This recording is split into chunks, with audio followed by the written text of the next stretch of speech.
long before the rise of Rome, before the pyramids glowed under the Egyptian sun. There was said to be a kingdom beyond the Pillars of Heracles, a kingdom of shimmering stone, golden temples, and knowledge beyond the world's understanding.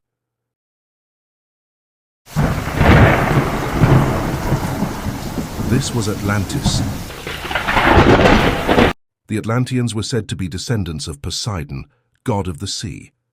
They built canals that stretched like silver rings around their capital city, and towers so tall that their peaks disappeared into clouds. But our story does not begin with a king. It begins with a young woman named Liara.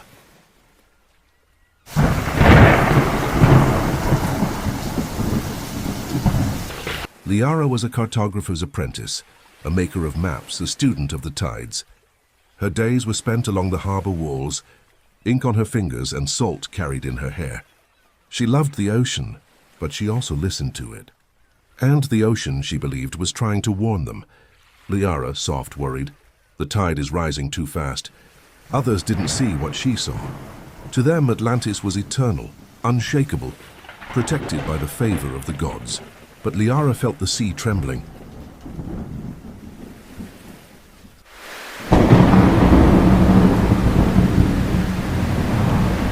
That night was the Festival of Tides, a celebration to honor Poseidon himself.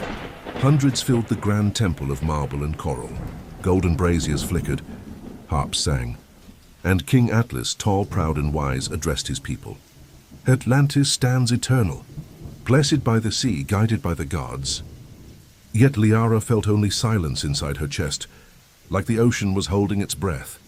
She approached the scholars, men of wisdom cloaked in silver. The sea is changing. The ocean floor is shifting. We must move the people from the lower city, Liara said. The scholar calm, dismissive. Child, Atlantis has stood for 9,000 years. It will stand for 9,000 more.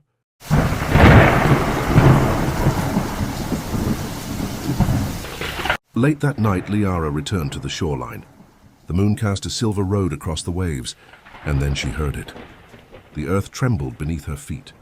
The sea pulled back as if inhaling, and from the horizon, a wall of water began to rise. Liara, shouting, panicked, "Everyone!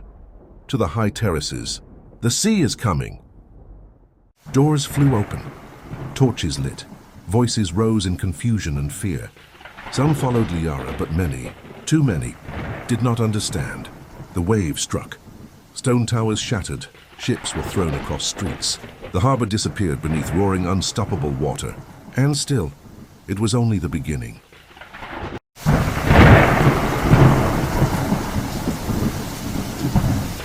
The ground itself began to split. Bridges cracked. Canals collapsed into whirlpools.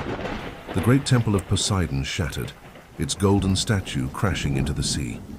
King Atlas, yelling desperate, "To the mountains! Flee to the mountains!" Liara, soaked and trembling, pulled children to safety. She guided the elders. She did not look back until she reached the ridge. And when she did, her heart broke. Atlantis, the shining city of legend, was sinking. Its towers swallowed, its temples drowned, its lights fading beneath the waves.